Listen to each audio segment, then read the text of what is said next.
I'm Tess, I'm Marley. and welcome to Book Empornium, a podcast put together by two people who have openly cried while building IKEA furniture. Dude, the last time I built a piece of IKEA furniture, I had to lay on the ground and count to 10. It was so bad. I question my will to live quite often when even looking at that, I'm like, Hemnes, fuck you. If you don't know what we do here, every week, one of us reads a book that the other one hasn't read or possibly hasn't even heard of, and we recap it with the express purpose of making each other laugh, squee, and kick our feet over the best book recommendations.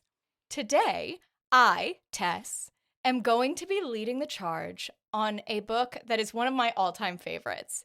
The title is MateHub, Legend.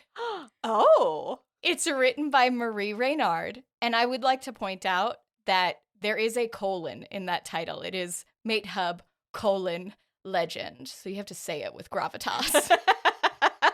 I have not heard of this book before, so I have no idea what's coming. It's how I like it. And Tess is literally rubbing her hands together like she has a dastardly plan, like she's a raccoon washing a rock. I'm so excited to see where this goes today. Yes. As always, this podcast is filled with tons and tons and tons of spoilers. So make sure you've read the book first if it's important that nothing gets spoiled for you. MateHub Legend is a high heat, arranged bonding, forced proximity, dislike to love, paranormal romance. If you didn't catch it from the title, MateHub is a play on Pornhub. So this book is going to be set in the supernatural porn industry. Incredible. I know, it's such a good premise. I love it. And I'm also so excited that we're getting started on our queer literature additions to this podcast. This is going to be one of the first that we are recording. How exciting. Okay, I'm ready for you to dive in. Yes. We are also going to really live up to our Book Empornium title today.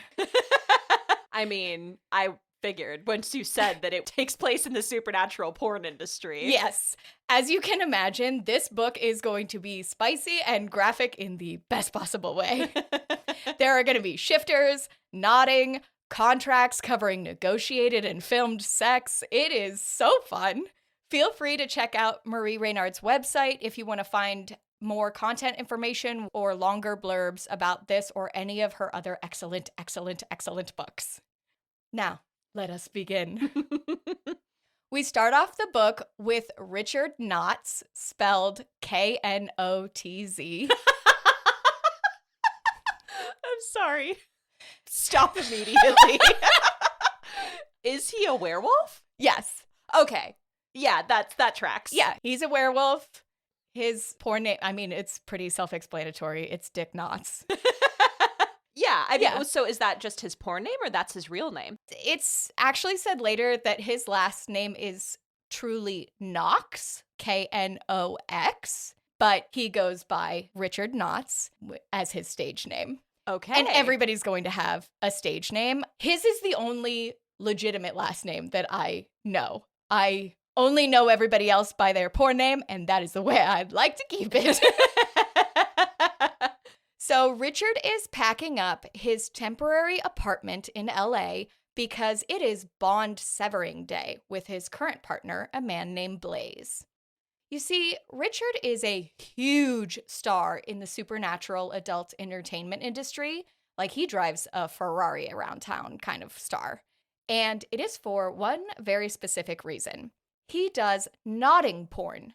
Oh. We've gone into some shifter nodding information on other episodes, but as a quick recap, the whole concept of nodding is that when this guy comes, the base of his dick swells up and creates a knot that will lock him together with his partner.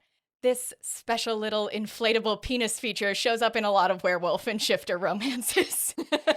We talked about this when we talked about Bride. Yes. Bride by Allie Hazelwood. Go read that one. That Absolutely go read that book. Holy shit.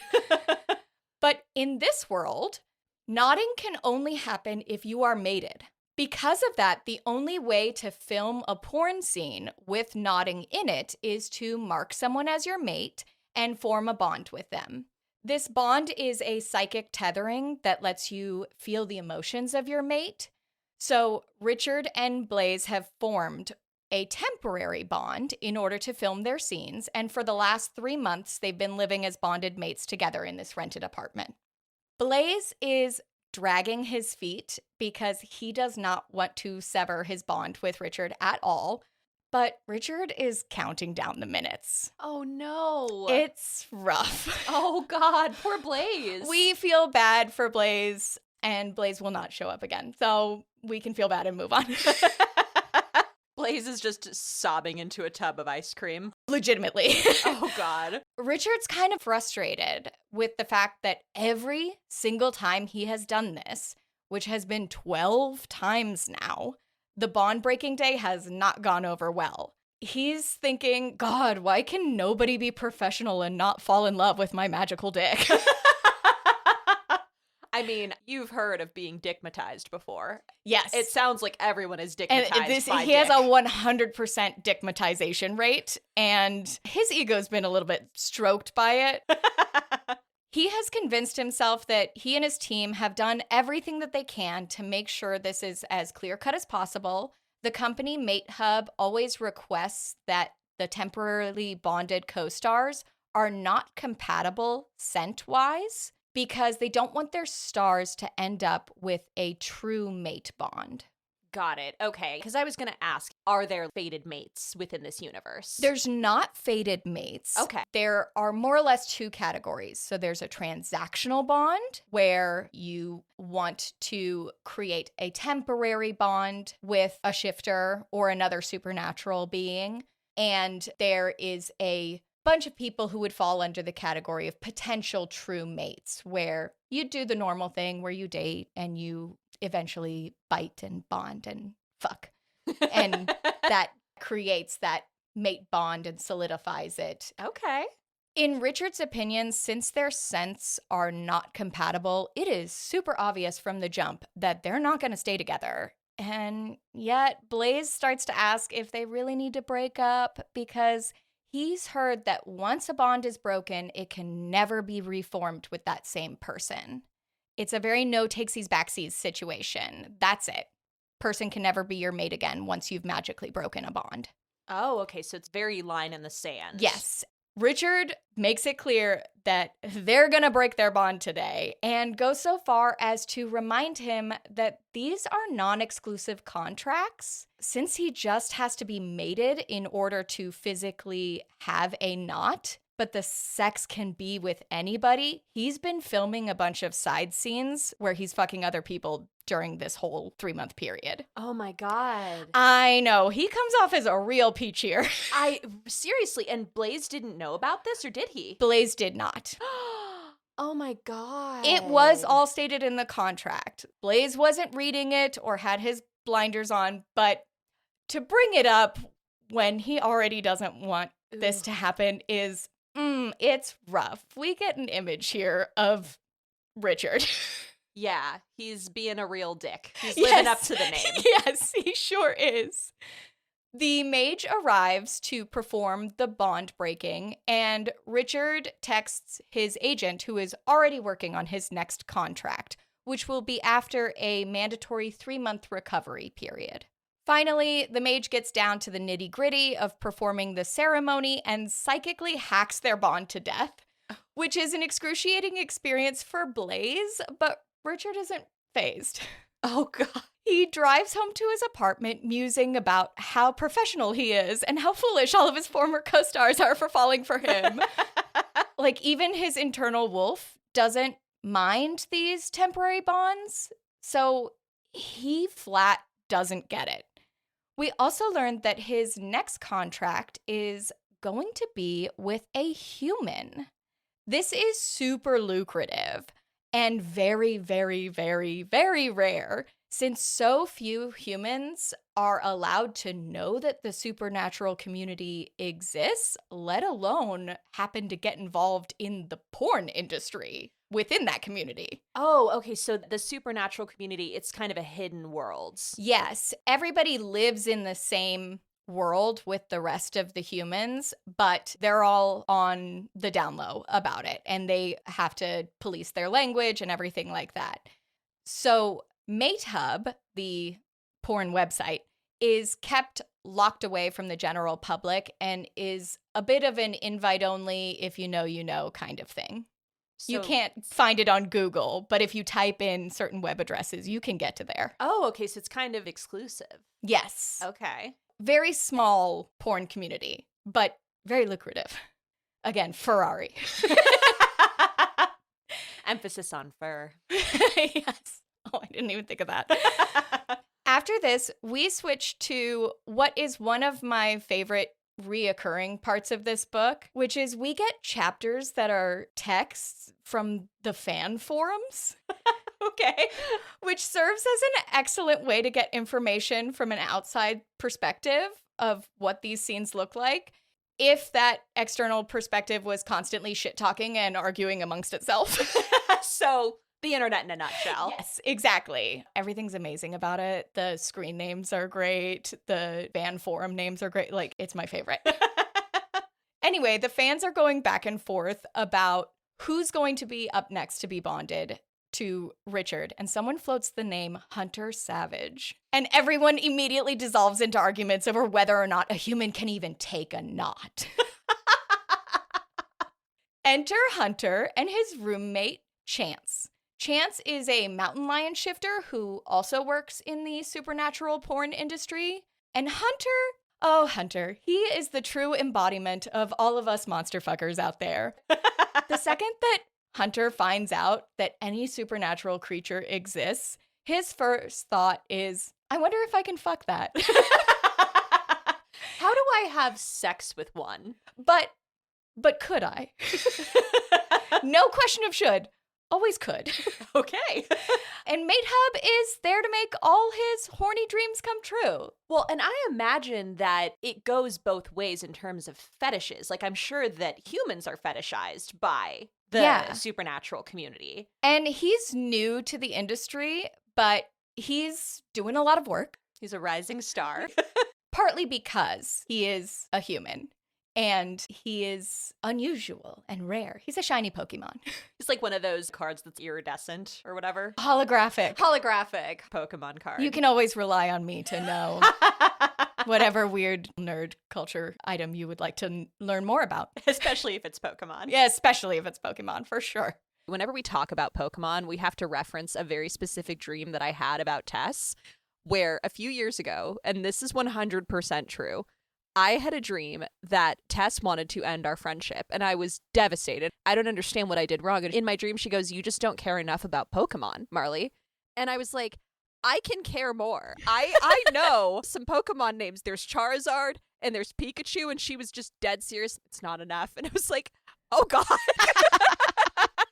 I never thought that my ignorance of Pokemon would lead to the end of a friendship. Cut to, I don't know if you told me about this right away, but I have accidentally trapped Marley in multiple situations where any time now, if I say, like, hey, can I tell you about this thing about Pokemon? She just freezes and goes, yes. I'm sad. Yes. You can tell me until it's 2 a.m. And she's like, I'm so tired, but I must listen to more Dratini fun facts because if I don't, my friend will be so sad. At this point, Hunter, he tells Chance that he has finally signed his contract with Richard Knotts. To be honest, Chance is a bit worried for him because some people have straight up quit the industry after doing a bonding contract because it messes with them so bad. Hunter just doesn't get it. He's been bitten by vampires during sex scenes. It's no big deal. He thinks everyone's blowing it out of proportion. Plus, this will make his entire career. It's a ton of money, which he's not going to say no to. And he's down to fuck, and he wants to know what a knot feels like. This is fun, and he's going to fucking do it. I mean, who among us? I've been talked into things by my baser impulses on a very regular basis, and that is Hunter's internal monologue for sure. So he lets all He's of the like, intrusive thoughts win. Yes, always. Chance, being his bestie, reminds him that whatever he does, he just needs to make sure he doesn't fall for Richard. And Hunter is like, there's not a chance of that happening in a million years because Richard comes off as super arrogant and smug, which, to be fair, he is.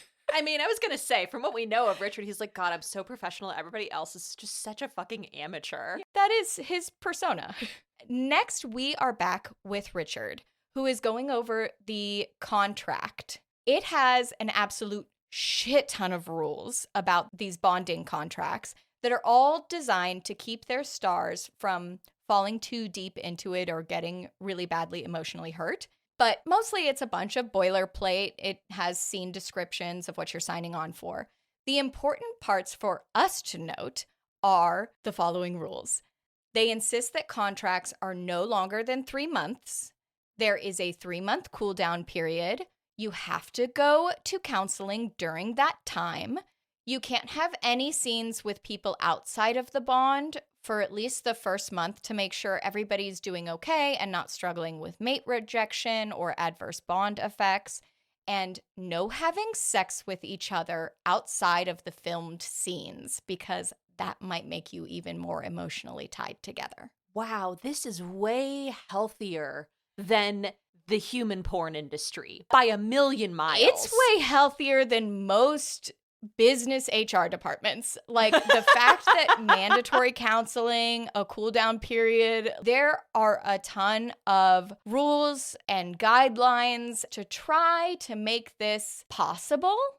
And Richard is super famous and he is the legend at MateHub because 1, he's done the most of these contracts, and 2, he kind of pioneered them. Nobody was doing this beforehand because it is so against shifter instincts to be able to do something like this. While reading all of this contract verbiage over, Richard learns that Hunter has negotiated a bit of a flip in the script, as it were.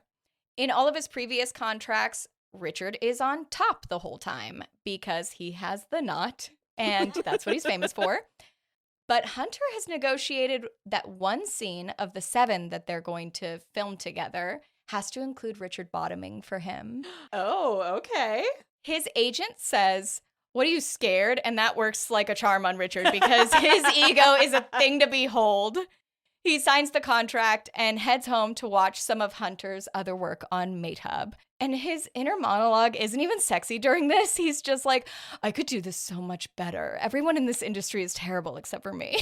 Oh my God. You might even say he's cocky. Yes. That's the whole He's episode's very just going to cocky. be making penis puns. Yes, please do.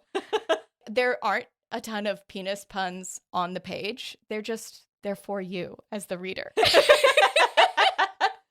We skip forward in time until bonding day, which will also be their first scene together since the crew wants to capture the biting and bonding sex on camera. Richard and Hunter have yet to meet in person, and as soon as Richard gets in the elevator, he notices an enticing smell in the air. His wolf, which is generally disinterested in these bonds, starts to perk up and be a little closer to the surface. Richard thinks this is great because his scenes are better when his wolf side is more active. He's also going to be incredibly unself-aware throughout this whole book. He's just a flaming idiot. So, of course, he's going to attribute his wolfish side being more active to him pushing it to the surface like it was his own bright idea. Oh my God. He's like, ABC always be closing. Constant businessing. He was like, God, I made such a great decision to wake up this morning and be more happy. I would love to have that kind of confidence in my daily life. Richard sits down for the pre-scene interview and has his self-aggrandizing bubble popped when he realizes the amazing smell he has been smelling is actually Hunter. Of course. The interview starts out with a Q&A with the director. Richard, for the most part, is answering with 1 or 2 word sentences, which is what he always does in these interviews because, again, his whole porn persona is a smug prick. But when the director asks them to do their first on-camera kiss, Richard lets loose. He starts in with sucking on Hunter's neck and then going off with some extremely explicit dirty talk. Hunter is thrown, but it's hella hot, so he's in. They're both so lost to the world that the director has to interrupt them and be like, okay, guys, I guess we should just move straight into the scene. I had more questions, but whatever. Oh my God, that's so funny. He's just in the background yelling, God! He's like, oh shit! Richard picks Hunter up and tosses him onto the bed and does not give a shit that everyone else is scrambling to get the cameras in the correct position. He's just ripping his clothes off. Yeah. Oh, instantly. There was a plan for this first scene. It's a porn studio. They have a script, even if it's kind of vague. But that gets thrown out the window because Richard is locked in on Hunter, and he is exclusively concerned with making this the most incredible experience Hunter has ever had. Hunter is shocked at this personality shift, but he's along for the ride, if you know what I mean. Richard insists on doing literally everything with the goal of making Hunter beg. Meanwhile, Hunter is just trying to put one thought in front of the other. It's a 180 because Hunter's the newbie in the porn industry, and he is the only one thinking, occasionally, to be clear, most of the time he cannot think, but he's thinking, hey, you're whispering this sexy stuff to me, but I don't think it's loud enough for the mics to pick up. Or, that's a really bad angle for the camera, although it's great for me. Well, yeah, I've heard that porn can be very formulaic in terms of filming it. I know even sex scenes in movies where they're not actually having sex are very formulaic, very, you need to move here, you need to do this, whatever's going to look best on camera. Yes. Not what's going to be the most exciting or feel the best for that person. And usually in porn, there's a ton of takes. And they don't film the whole scene consecutively, start to finish, with a bunch of cameras. Instead, they're like, okay, stop, let's reposition and get a different camera angle. That can't happen in these scenes because of the nature of knotting. Once you pop a knot, there's no unpopping it for a period of time. Let me just pop this back in. Exactly. You have a knot during certain parts of the scene, and then you're locked together. So unless they want to do this 900 times over the course of days and days and days, which is not a porn schedule, they are going to have to film this all at once. So this is already a little bit of a departure from the normal porn shoot that Hunter is at least used to.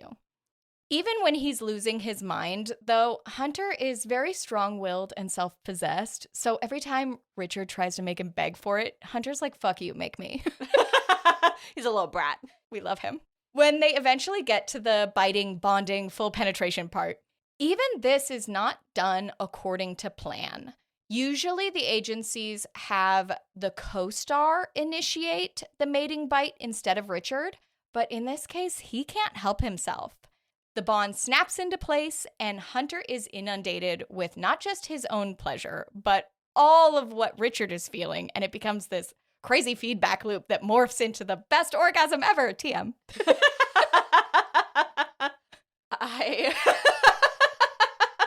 I don't know what to say. They just met. So fast. It's very fast, and they would agree. When Hunter comes back to himself, the post-nut clarity is harsh. He realizes no wonder bonding contracts fuck people up so much. It's easy to get sucked into the idea that this isn't just a scene and that Richard actually might feel something for you. In response, Hunter doubles down on not forgetting that this is a contract. He is determined. I am not going to fall for Richard Knotts. He is wrong. I was going to ask, does Richard have a reputation for kind of being a heartbreaker in this industry, or is he just known as being really cocky? Everybody says, his family, his agent, everybody's like, you're a huge dick and you have no feelings. That's his reputation, is for being just completely unfeeling. Okay, and Hunter is aware of this. He doesn't know him personally yet. But I mean, he knows some of him. He can even see just from these pre-shoot interviews and stuff like that. Okay. Eventually, Richard also comes back into his own body to the realization that Hunter is everything he has been missing during all of his previous bondings. He also remembers that there's an entire film crew in this room with him, and he's supposed to be doing his job. Oops. But he is finding it difficult to move away from Hunter and let them get certain shots. And he's having these ticked off possessive thoughts about wanting everybody to get out of his way so he can go back to fucking Hunter more. I know I said before that in this episode, we're going to really live up to the Book Empornium name. But just to give you a frame of reference, this whole encounter is almost 10% of the book right off the bat. Oh. Like, alone, it is 10% of the whole book. Oh, wow. That's a long scene. Yeah, it is.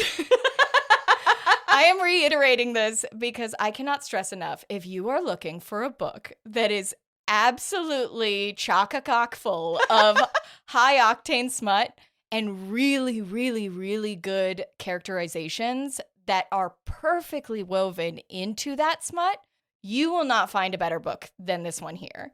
It's just so well done how much information we find out about these characters during the sex scenes and through the sex scenes. It's such a skill that I love when authors are able to do heavy world building and make it light reading, because that is not easy. Yes, this whole world, for being as silly as it seems, it's deep. There's a lot of goings on with contracts, with rules, with expectations. And Hunter, as the human, really doesn't know a lot of these things.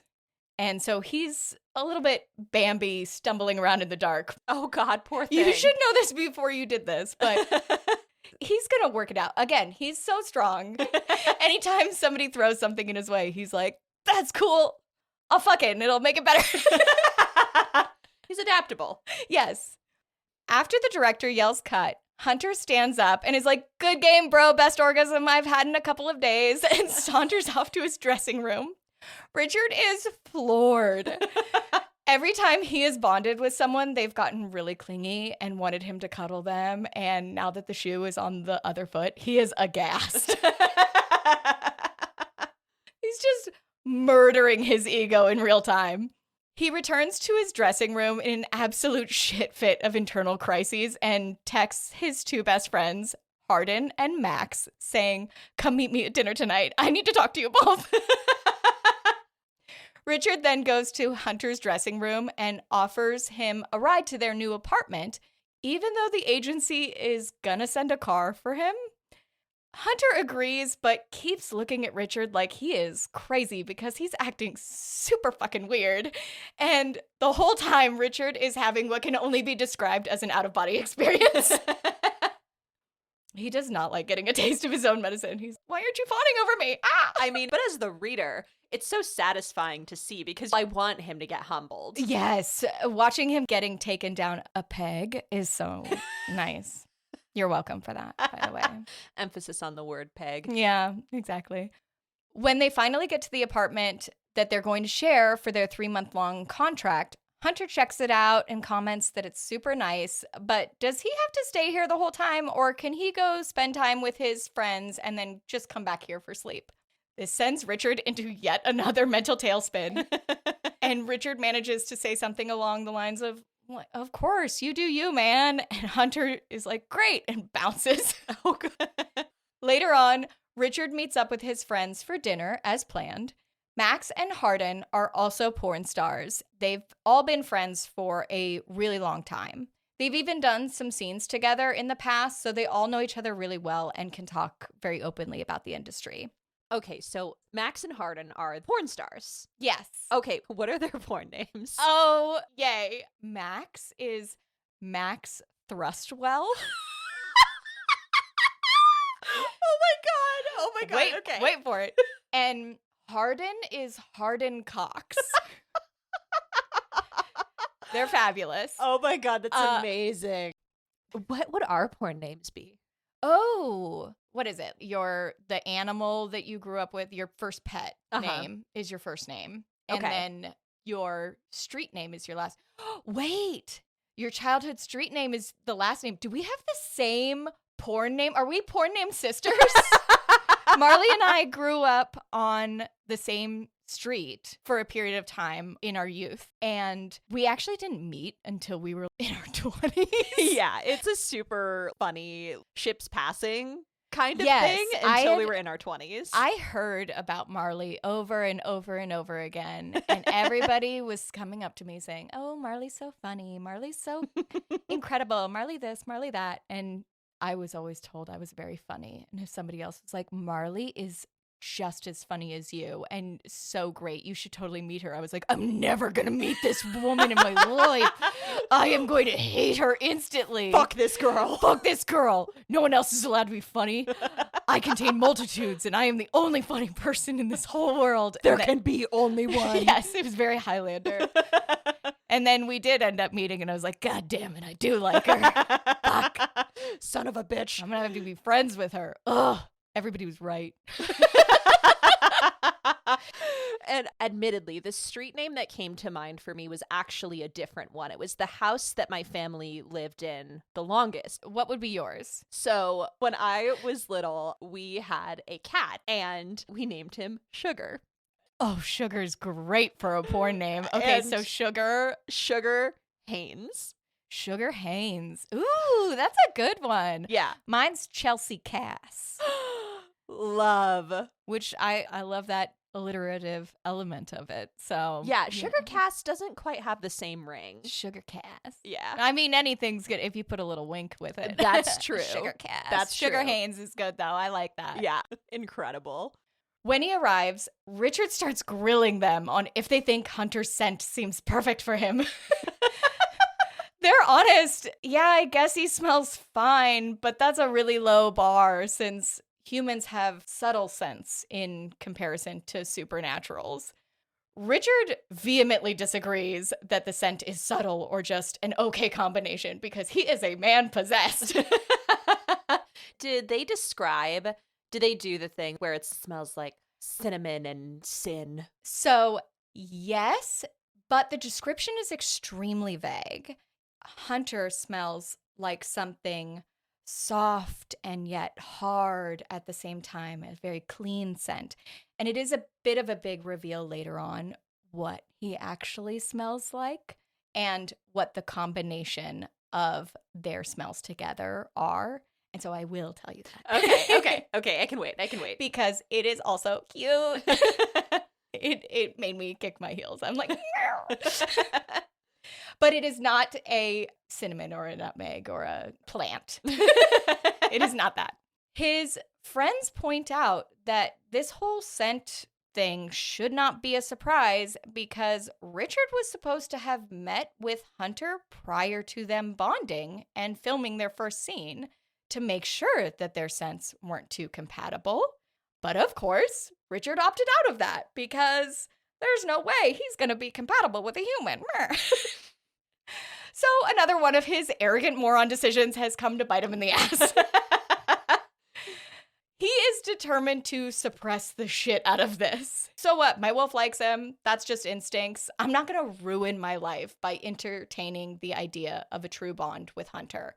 Because if they do have a true bond, that means they can only perform scenes with each other, and that would be the end of both of their careers. Yeah, I would suppress some shit too if that was what was on the table. He's like, we're not going to look at it. We're just going to put on some blinders and stare headlong into any other direction. It's going to go great. Hunter has decided to spend most of his time during the day hanging out with Chance at his old apartment and ignoring any draw that he feels toward Richard before returning to sleep. After about a week of this, Richard is ready to admit that this might be the worst decision he's ever made. Because Hunter is a human, they decided to spread out the scene schedule, so he has to wait 2 whole weeks before they have another scene together. and Richard is ready to tear his hair out. He's gnawing on the bars of his enclosure. Yes. After 2 weeks of barely seeing each other, which is torture for Richard in about 1,000 different ways, the time has arrived for their second scheduled scene. This scene is called The Hunt, and it's going to be filmed on the full moon. Hunter gets handed a red hoodie as his costume for the scene, so you can probably guess what the plotline is. Richard is going to stalk and hunt Hunter in his wolf form before ravaging him. Like, the hunter gets hunted by the wolf that's hunting him. The porn titles are... That's not the exact one, but you get the gist. They're ridiculous. Right, of course. Every single werewolf has filmed this scene, but everybody loves it. So this is Hunter and Richard's turn. They start out with Hunter doing a solo interview and then getting some B-roll footage of him running through the forest, looking lost and afraid while they wait for Richard to arrive on set. And boy, oh boy, is Hunter aware when Richard shows up on set, because their bond lights up with all this feral, sexy energy. Since this is a location shoot, they're sharing a trailer. And Richard is listening in as Hunter does all his prepping for the upcoming scene. Hunter is in porn, and so he's into a good bit of exhibitionism anyway. And he finds this whole eavesdropping moment super fucking hot. He even takes a moment to jerk off, for the good of the scene. He's gotta take the edge off. It has nothing to do with the fact that Richard is listening in the whole time. This is bonkers. I love it so much. Their denial, both of them, is, it's so good. You're screaming at pages. When Hunter finally comes out of the bathroom, they are off to the races. Richard shifts into his wolf form, and the crew starts filming his stalking scenes for a while before they head over to a clearing that they have set up for the big grand finale sex scene. Richard is overjoyed to finally get a piece of Hunter again and starts his growly, prowly part of the act a teensy bit early, but the crew catches on pretty quickly and the director calls action. Hunter runs but is caught by Richard, who then shifts back into his human form. They stick to the most cheesy script lines. Oh, please, Mr. Wolf, don't eat me. I'm definitely going to eat you. You get it. Hunter tries to keep up with the play acting that he's desperate to get away, but having a hard time keeping in character, with Richard just going to town on him. So he gives up on all of that almost immediately. This scene called for a primal, fast fuckfest, and boy, do they deliver. Not to mention, Richard gets Hunter off not once, but twice when he's nodded. Oh. I know. Claps for both of them, really. After the crew stops filming and Hunter complains about not being able to use his legs anymore, Richard just picks him up off the ground and carries him to the trailer, where he cleans Hunter up and then decides to drive them both back to the apartment.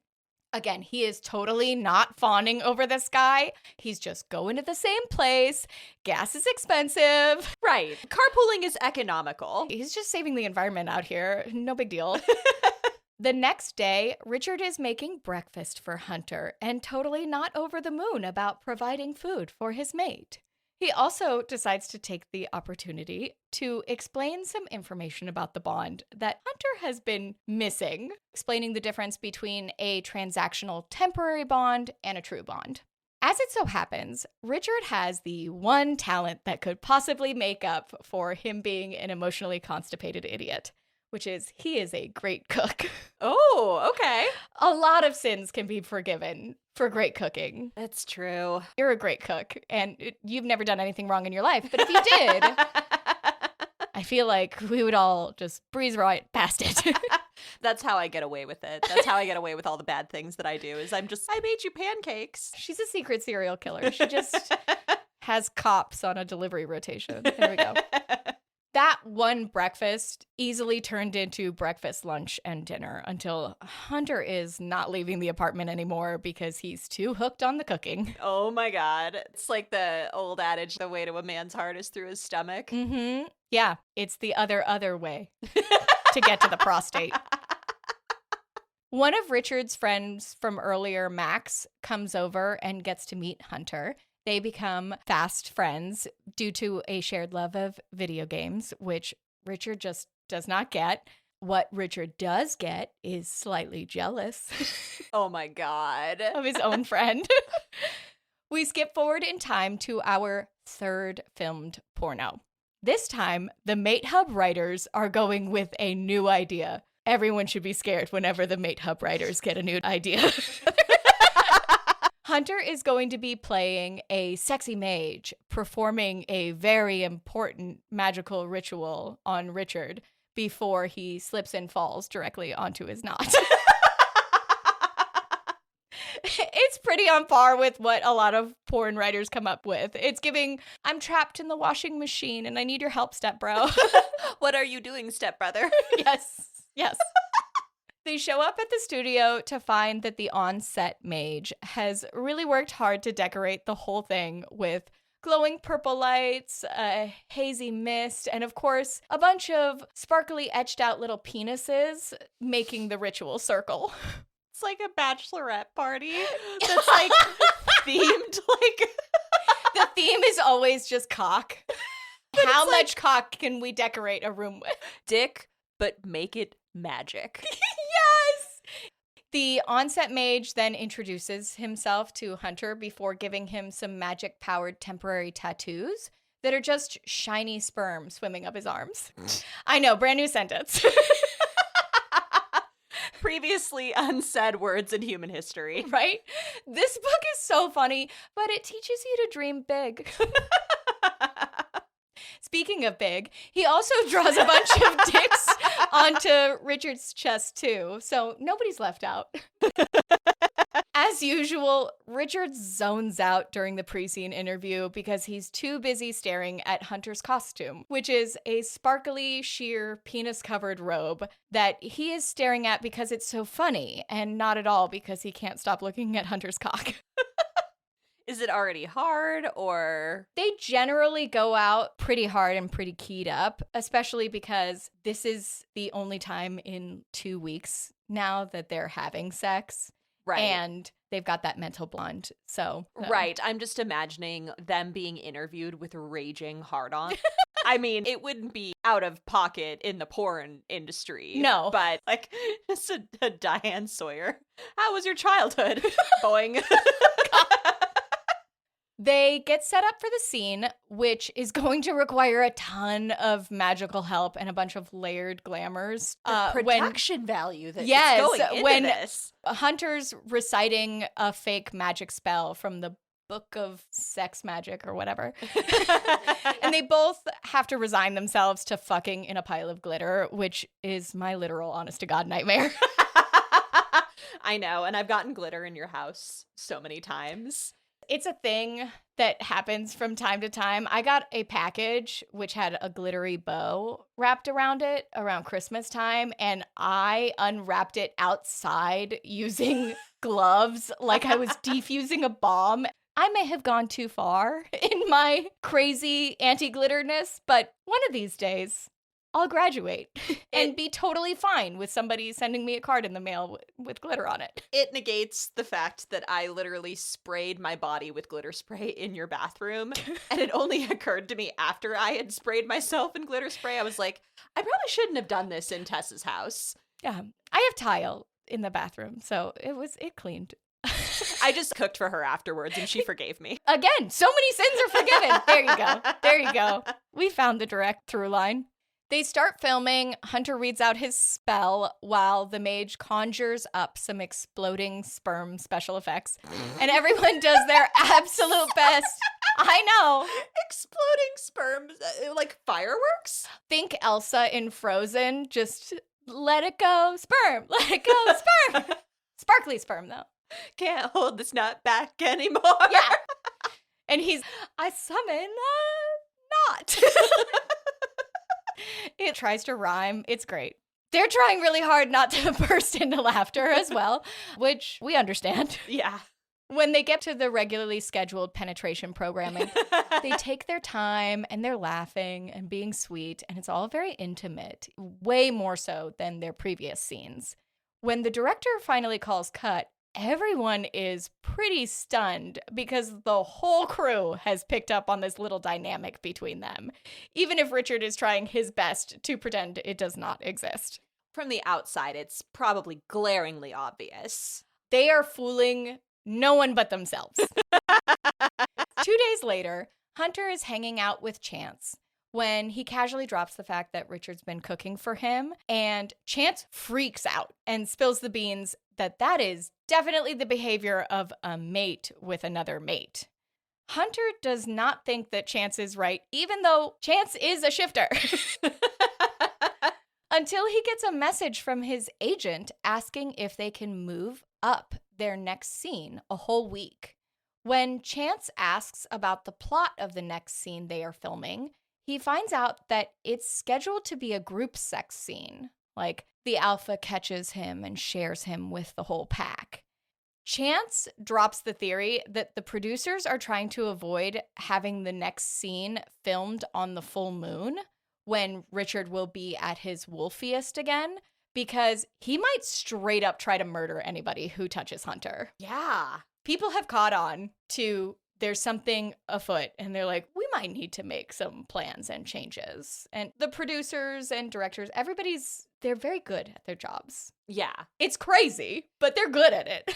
Yeah, they're like looking out. Anybody from the outside looking in on a dynamic like that, even if the people within it are very delusional. And I, granted, have never been in a werewolf porn with my mate, to be fair. But I mean, we can't all have inside knowledge. Definitely not. But when I was crushing on the person who became my boyfriend, all of my friends were screaming in my face, this guy likes you. Girl, you were so delusional. You were know. like, we text constantly up until ungodly hours in the morning and never go a second without thinking about each other. But I don't know.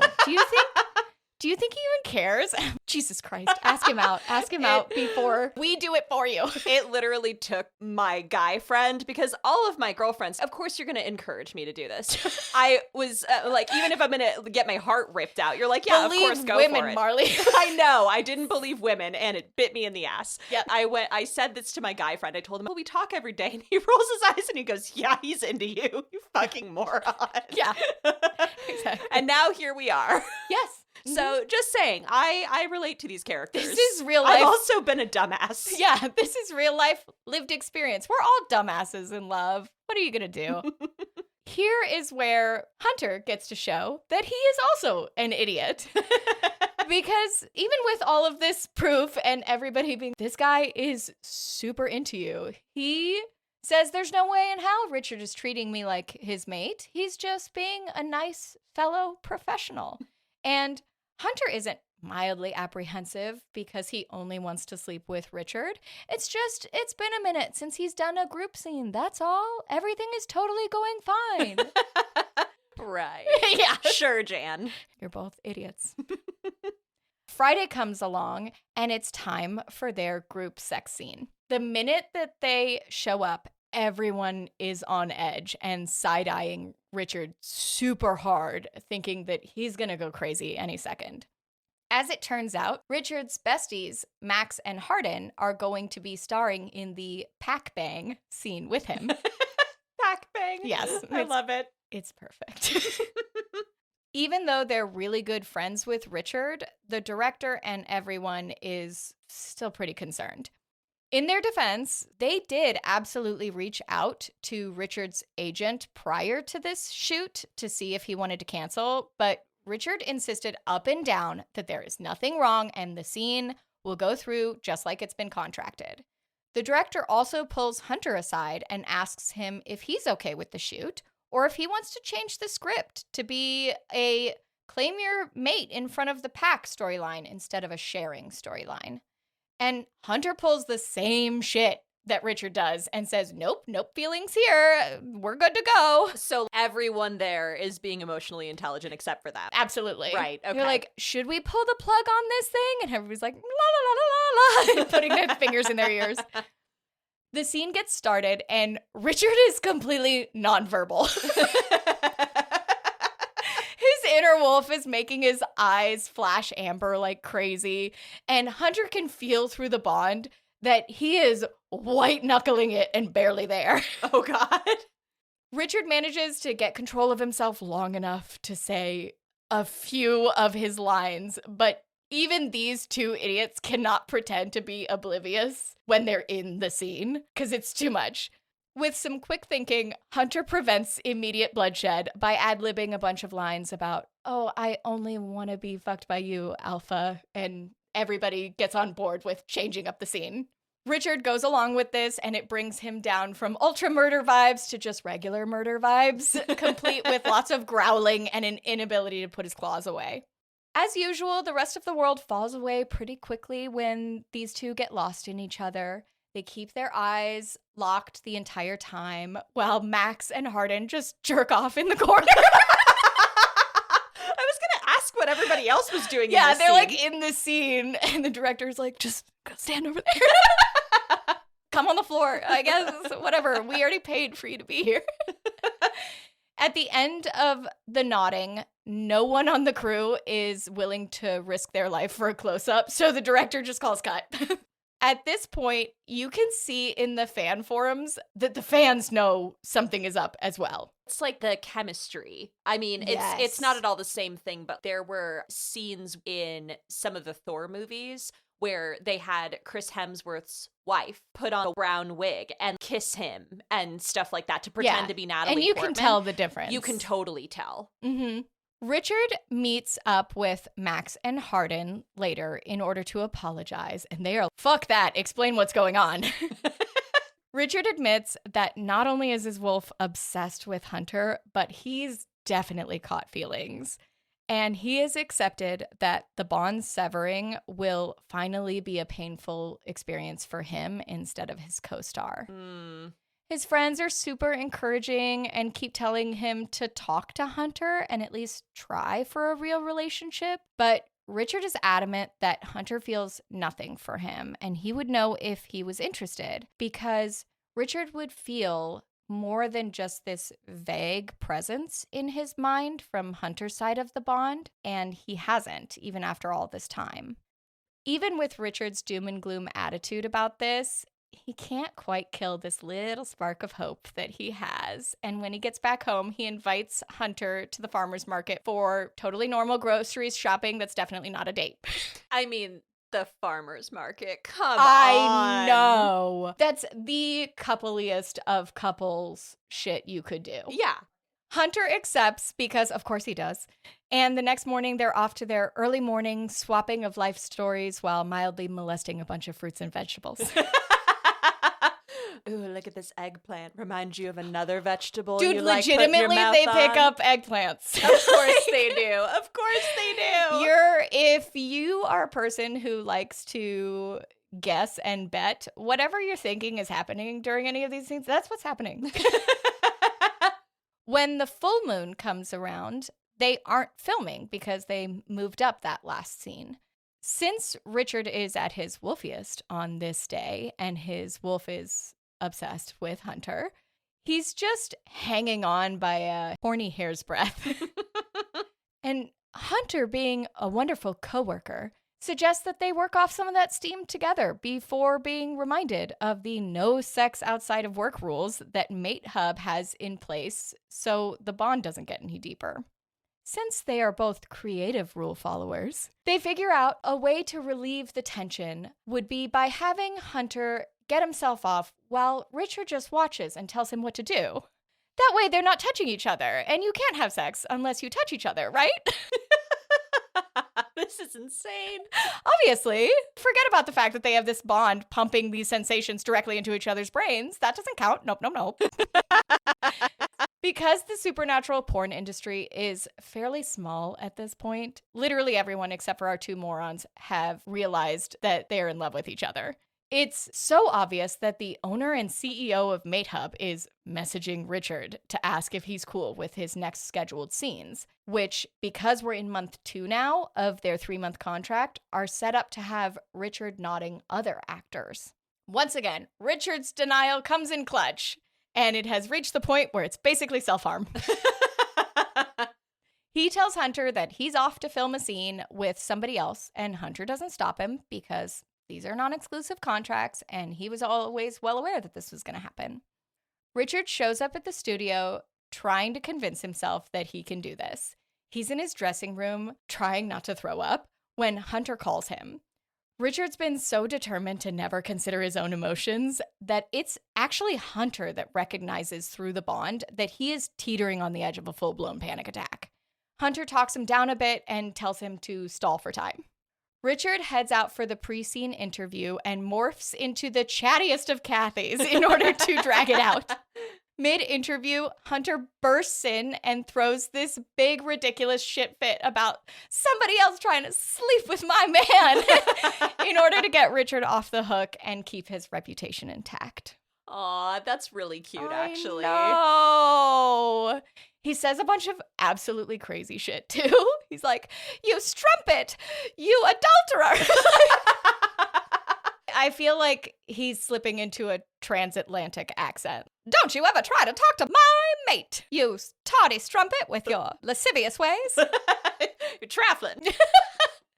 Hunter takes Richard out to get his mind off of things and is also trying to check in to make sure Richard's going to be okay with the rest of their scenes.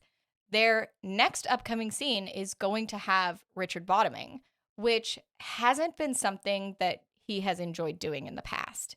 Hunter attributes some of Richard's panic to nerves about this change-up and offers some practice beforehand so that things will look great and natural on camera. Of course. Yes. It could not be for any other reason. Absolutely not. And because they're doing it for the betterment of the scene, they convince themselves that breaking the rules of the contract is actually the most professional choice they could make. It's just because they're so good at their job that they have to fuck each other outside of their porn shoots. They head home right away, and Hunter proceeds to spend a lot of time showing Richard how delightful bottoming can be when you have someone who actually gives a shit about whether or not you are enjoying yourself. They agree to continue having nightly sex with each other, just so the skills don't atrophy. just for practice purposes. Yeah, it's use it or lose it, you know. By the time they get to the actual scene a week later, they've gotten so good at practicing with each other that it's causing film delays. But again, you have to make sacrifices to be professional. Of course. It's for the good of the fans. Yes. For a great performance. They're going to win a Grammy. A Rammy. Oh! If that's not already a thing that gets given out at Las Vegas once a year, that should be. We should write to somebody. Hunter and Richard are both so into each other that even Hunter is unable to rub enough brain cells together to form a coherent response during the interview. And he's normally holding those interviews together. Yeah. So the director cuts that short and they jump right into the scene. Despite the backdrop of this scene being a dungeon. Wait, why are they in a dungeon? Okay, the theme of this one is Hunter the Hunter catches the wolf that he hunted. It's some, porn. The theme of this one is porn. And it's very, the surroundings are kind of BDSM, but they expressly say they don't do BDSM. So it's just BDSM aesthetic. Okay. For this scene. Hunter and Richard have a great time in their little pocket of super hot, cute intimacy. At this point, the fan messaging boards are starting to go wild with theories of them having a true bond. Hunter, however, technically hasn't bitten Richard back. Richard bit him in the beginning to start the bond, but even though Hunter is constantly thinking about it and giving Richard hickeys like it's an Olympic sport, he hasn't broken the skin. Okay. So this is something that the fans are requesting. Okay. Because the fans are the real OGs out here. They're helping this along too. Of course. Everybody's involved in this relationship. Back at their apartment, Richard is living in this domestic bliss dream world and firmly ignoring the fact that his agent is already setting up his next mating bond contract. And his mom is constantly trying to get him to come for a packed dinner. There's just a lot going on. He's cooking for Hunter every night, and they spend all of their time playing video games together and chit-chatting with their little inside jokes. After their last scene, they did stop sleeping together outside of work for like a minute before they easily convinced themselves that they need to start practicing for their next scene, which is a fluffy domestic one anyway. So, they're putting in the hours. Of course. They're just true professionals. Yes, all the way. During some of the pillow talk after one of their practice sessions, Hunter finally asks why Richard's whole porn persona is about being a huge, uncaring asshole when he's really not like that. Richard explains how his previous co-stars caught feelings for him and were really hurt when the bonds were severed. So Richard started distancing himself more and more over time. When Max comes over to play video games, as is their routine, he ends up telling Hunter about temporary bonds being a no second chances situation, which that piece is unfortunately news to Hunter. Oh, no. So yeah, he finds out like way into this that once that bond is severed, it is over. They cannot be together permanently. Yikes. It's time for their domestic scene, which is the kind of thing Richard normally hates to film, but for obvious reasons, this time he is loving every single second. It is super sappy and schmoopy, and he's just a little happy puddle of goo because they get to play at moving in together. Oh, that's so cute. I know. It's everything Richard secretly wants, and it just hammers in the fact that he is going to be devastated when they have to sever their bond in 2 weeks. Oh, man. It's coming up so fast. Yeah, I was going to say, that deadline is looming. Unfortunately, Richard's feelings of resignation and doom and gloom about the bond ending are being interpreted by Hunter as him being interested, but gonna choose his career over the bond. Since Hunter's fairly new to the industry, he wouldn't mind giving up the career. He's not making a ton of money, and this is his big break, so it's not a huge loss for him. But he knows that Richard would have to give up a lot if he were to be cut from MateHub, and they would make significantly less money even if they went to a competitor site like Only Mates. Oh my God, the puns are fantastic. Oh, I love it. As the days of their contract wind down, these two men's emotional constipation reaches a fever pitch. Richard is slowly withdrawing into his sad feelings turtle shell. But Hunter is going in the opposite direction, and he finally decides that he's not going to give up on their bond without some kind of fight. Even if it means he's going to have to pull the same move that all of Richard's former co-stars have pulled by trying to convince him to remain in the bond. We love Hunter. He's so brave. Seriously, really putting yourself out there to somebody who is notorious for breaking hearts. Yeah. And breaking these bonds without a second thought because he's so professional. I know.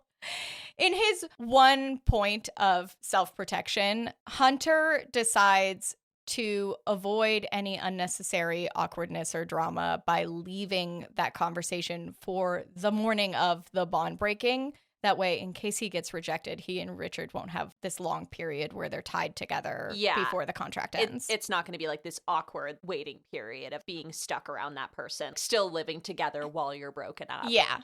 They arrive for their last scene together, which is the same day that the bond breaking is scheduled for. It's like morning fucking later on psychic murder. Oh, God. Yeah, it's very close together. They arrive for their last scene together to find that the writers and crew have made some adjustments. They decided to try to go for a magical, romantic, homemade video vibe, complete with a starry sky setup and a roaring fireplace in a cozy cabin. Sexy. Mm-hmm. The crew are essentially going to get the cameras all set up and then clear out and let Hunter and Richard be alone for the entirety of this shoot. Richard's giving off such sadness, but they're both determined to make the most of this last time that they have together. They're super romantic and tender with each other until at the end, Richard asks if Hunter will bite him and claim him in return, even if it's only for one scene. Hunter does, and then surprise, surprise, the bond blows wide open, and Richard finally feels all of Hunter's emotions that had been kind of muted on his side. Oh, so the bite was the key. Yes, and both of them can now feel how much they want this bond to last forever. I personally think this is great and kind of hilarious that these two idiots managed to luck out of actually having to talk about their feelings with each other. Yeah, seriously. Very Deus Ex Machina. The magic came in clutch because God only knows how much they would have screwed it up if they'd attempted to have that conversation after spending every second trying to use a hydraulic press to crush their emotions. I mean, seriously. I know. They needed to be saved from themselves. Absolutely. It's revealed that this whole shoot has been a setup with the express purpose of helping them figure out their shit and get together because it's representative of how they smell together. Richard apparently smells like embers in the night sky, and Hunter smells like warm cashmere over wrought iron. So together they smell like a home. Cute. I know. It makes my heart die. Like, I'm disgusted with myself. I know. Gross. That's how I react anytime people are holding hands in public. I can't turn away. Also, they cancel their bond breaking, and every single person that they tell about this is like, fucking finally, you guys are so stupid. It was very obvious to literally everyone but you. Yes. Even their agents are, oh yeah, we've been planning for this for a while because we knew. Yeah. Hunter and Richard attend a meeting with the CEO of MateHub along with their agents and use all of the proof that they have from the fan message boards that everyone's rooting for them. They should be given the first ever exclusive contract at MateHub. They drive a hard bargain, and eventually the company agrees to do a trial for this new type of contract. When the news of their exclusive contracts and an edited version of their final scene together hit MateHub, it causes the servers to crash. At the next full moon, Hunter gets to meet Richard's mom and the rest of his pack, and the book ends with them chasing each other into the moonlight. Shut up. It's so cute. It's so sweet. I did not expect a book about porn to be this wholesome. I know. This book has had me in a chokehold for so long. There's another one coming out. Oh!